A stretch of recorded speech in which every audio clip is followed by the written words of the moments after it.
Ford's third generation Focus aims not only to be a better car to drive than its family hatchback competitors, but also a better one to own. There are cheaper rivals in the Golf and Astra sector, but there are a few better ones. Has any car had more of an impact on modern era motoring than the Ford Focus? It's hard to argue the point. Forget supercars and ridiculously priced luxury saloons. Here, from the original model's 1998 launch, was a car that at last directed technology firmly at the man in the street, who in this apparently humble family hatchback could experience a car more entertaining and rewarding to drive than almost anything practically sized this side of a sizable lottery win. Now, it was expecting a lot for the second generation 2005 model to repeat such a seismic step forward, but it still remained the driver's choice in the family hatchback class against rival Vauxhall Astras and Volkswagen Golfs that made up for their dynamic failings by providing a better ride and a nicer big car luxurious feel. Something this Focus needed too. Could Ford provide it without compromising class-leading handling? Such was the challenge facing the third generation Focus at its introduction in the early spring of 2011. Here was a car with plenty to live up to. Its predecessors had topped the UK sales charts every year from 1999 to 2008, and Ford sold 1.4 million Focuses on these UK shores alone. All of which was enough to encourage the Blue Oval to adopt this Mark III as its first truly global model, to be offered for sale in over 120 countries and aiming to offer family hatchback buyers the last word in comfort, convenience, eco-friendliness and high-tech compatibility with the modern world. At one point, over 1,500 Ford engineers were working on the Focus project, suggesting a level of investment and dedication never before seen on a family hatchback of this type. The result, this car aims to move the game on yet again. But does it? Let's find out.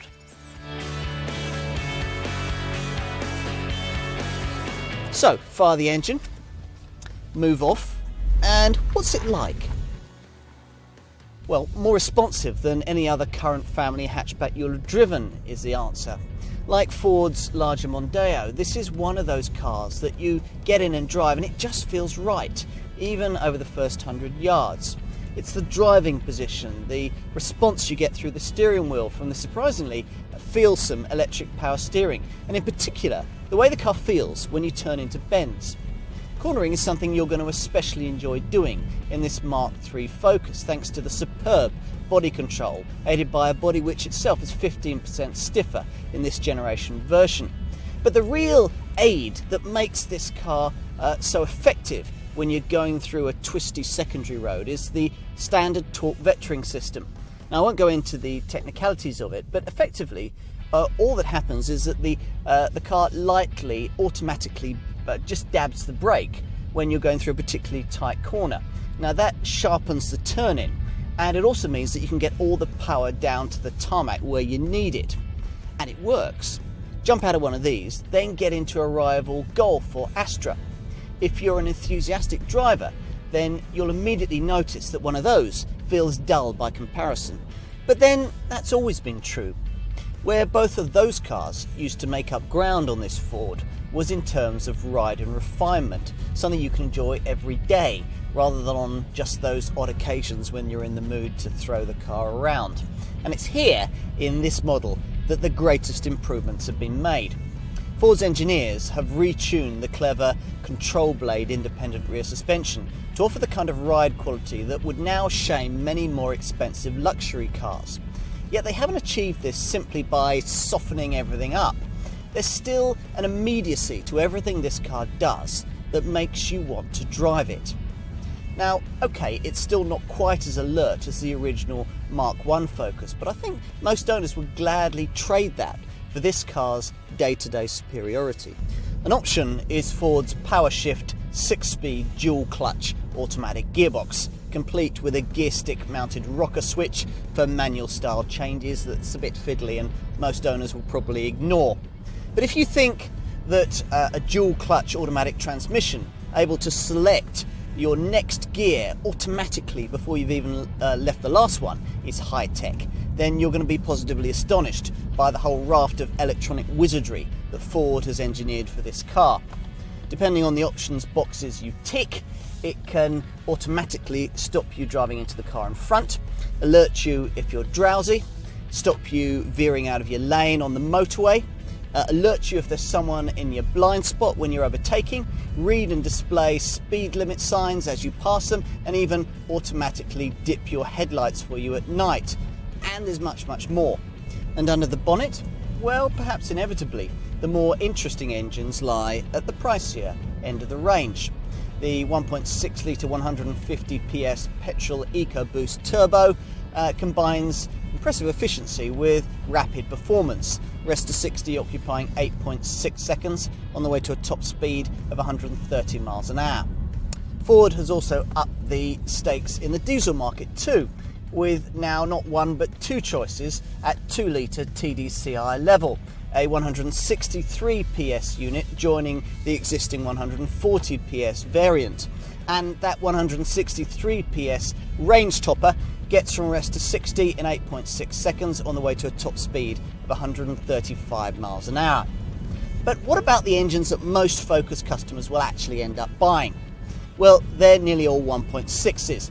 There's a choice of a couple of TI VCT petrol units developing either 105 or 125 PS, or a couple of 1.6 litre TDCI diesels, offering you either 95 or 115 PS. Now, all of those normal 1.6 litre engines, petrol or diesel, they'll pretty much all get you to 60 from rest in about 12.5 seconds, which will be adequate for most customers. And the car will feel quieter than its predecessor too, thanks to reductions in cabin noise that Ford reckons are as much as 1.5 decibels in extent, and that's quite significant. That's something that's further helped by a more slippery 0.29 CD drag factor. In almost every way, this is a more agile, interesting piece of design than its predecessor. Unusually in an era where every model seems larger than the last, it's actually 16mm narrower than the Mark II version. But that's part of a more dynamic stance that also sees this car ride 16mm closer to the ground, its slight increase in length disguised by distinct side creases. It's not a look to stop passers-by in their tracks, but it is much neater and very clearly Ford Focus. And inside? Well, the other day I sat in the second generation version of this car before getting into this one, just to get a feeling for what owners of the previous generation model will feel graduating up to the Mark III Focus. Suffice it to say that they're in for a pleasant surprise, although that's partly because the old model really was pretty dull and bland. It isn't just that Ford has now virtually matched the class-leading Volkswagen Golf in terms of fit and finish, as it needs to justify the prices being asked. It's also that the cockpit of this version is so much more interesting and driver-centric. These deeply recessed dials and this neat bank of switches in the middle of the dash, with a mobile phone-inspired herringbone design shaped around a small central rotary controller. Better still, there's a near-perfect driving position, with the driver's seat at last positioned in a lower, more road-focused stance. You'll need plenty of time with a handbook though to get your head around all the button options on the steering wheel. There are up to 23 different functions that you can access from here. The curved rear roofline suggests that headroom might be a little compromised here in the back, where you sit highishly positioned for a good view of the road ahead. In fact though, the extra length and longer wheelbase have enabled the designers to pull a rabbit out of the hat, meaning that there's entirely acceptable levels of head and legroom in reality when you're sat here, provided of course that there are only two of you. As is usual with this class of car, three adults are going to need to be very friendly if they're to share backseat space for any real length of time. And the boot? Well, the space provided is less than you'd find in an Astra or a Golf, but the 277 litres on offer should be enough for the needs of most customers, and of course you can always extend it by pushing forward these split folding rear seats to free up 1,062 litres of totally flat loading area. Beyond that, there's always the Estate body style, or indeed the C-Max Mini MPV. Ford Focus prices lie mainly in the £16,000 to £25,000 bracket, with a £1,000 premium if you want to go from the 5-door hatchback to the 5-door Estate. If you're looking at the differences between petrol and diesel power, well, you'll need to allow a premium of between £1,000 and £1,500 to go from the 1.6 litre petrol to a 1.6 litre TDCi diesel, depending on where your starting point is in the range. So you need to make sure that your annual mileage is high enough to really justify that. If it isn't, and you simply want more poke from petrol power, then allow a premium of about £500 to go from the 105 PS version of the 1.6 litre petrol to the 125 PS version. But what about if you want something more sophisticated than the basic 1.6 litre petrol and diesel engines under the bonnet of your Focus? Well, I'm afraid that's going to cost you a little bit. The EcoBoost 1.6 with 150 PS, that's a petrol unit, or the 2 litre TDCi diesel with 140 PS, for them you'll need to budget up to and around the £20,000 mark. Now, these kind of prices really see Ford pitching this car very firmly at what they see as its two closest rivals, Vauxhall's Astra and Volkswagen's Golf. So how does it compare compared to those two alternatives? Well, in terms of petrol power, you're looking at paying around the same for a basic 1.6 litre petrol Focus as you would for a comparable Astra, and a little less actually than you'd pay for a comparable Volkswagen Golf. But further up the range, with pokier petrol Ford Focuses, the cost is a little higher than the alternatives, but then you do get a little bit more power. In terms of diesel, this Focus stacks up perhaps rather better. You're looking at a saving of £600 to £800 on a comparable diesel Astra throughout the range, and there's also a saving on pokier diesel Golfs. Ford would do well though to remember that there are other alternatives, very accomplished ones, in this sector. Names like the latest Citroën C4, the Fiat Bravo, the Honda Civic, Mazda 3, the Peugeot 308, the Seat Leon, and the Toyota Auris spring to mind. Mainstream Focus body styles these days are limited to the 5-door hatchback and a 5-door Estate, unless of course you count the C-Max Mini MPV models, which are basically the same underneath.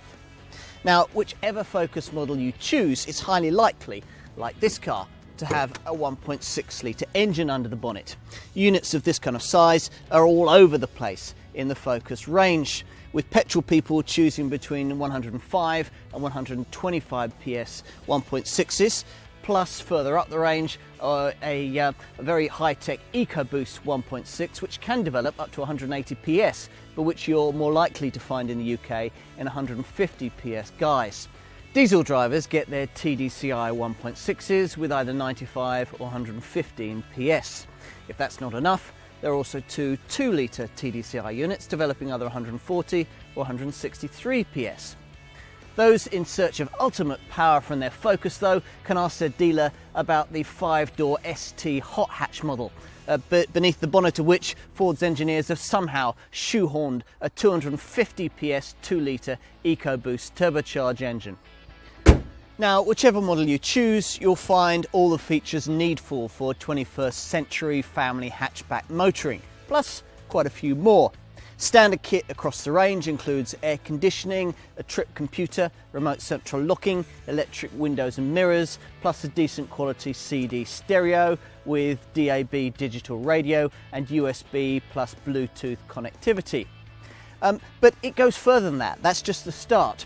Selling this car in over 120 countries around the world has enabled Ford to use economies of scale to its advantage and introduce a whole raft of electronic features previously limited to much more expensive cars.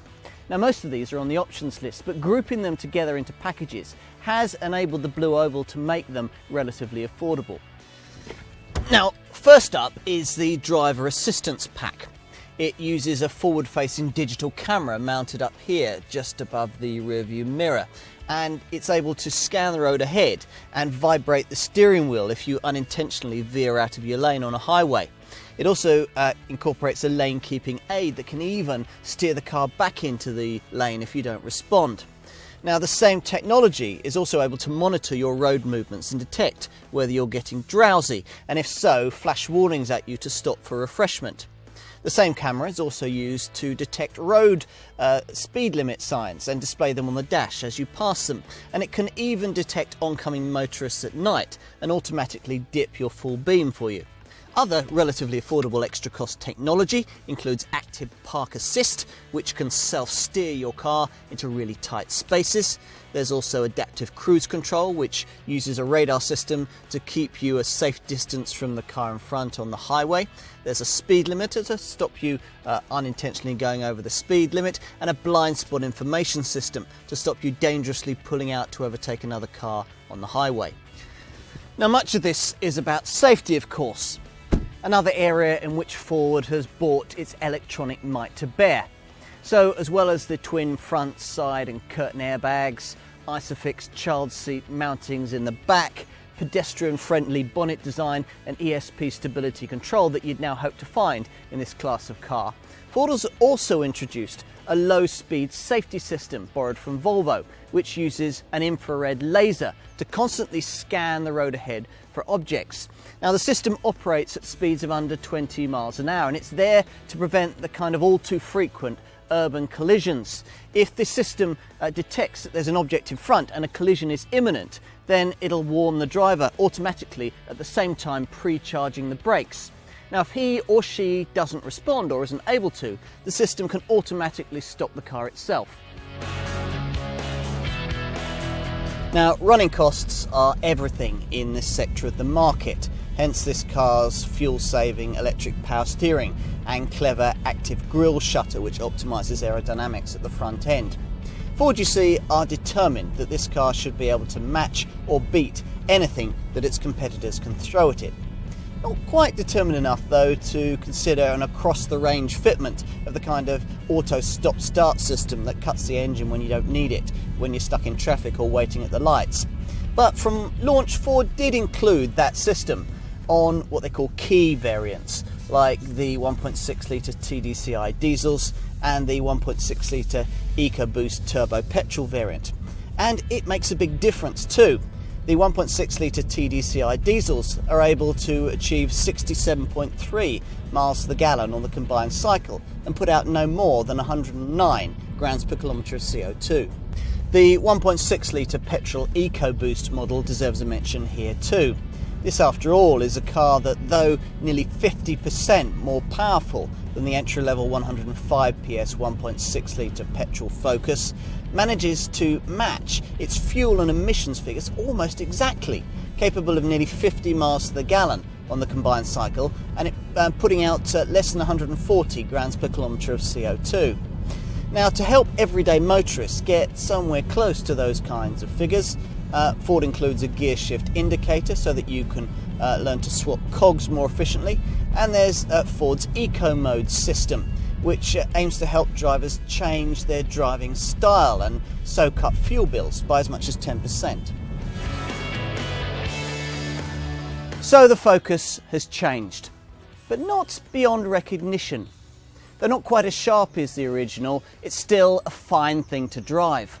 What's different now, though, is that it's also a fine thing to ride in, and to own, and to avoid a crash in.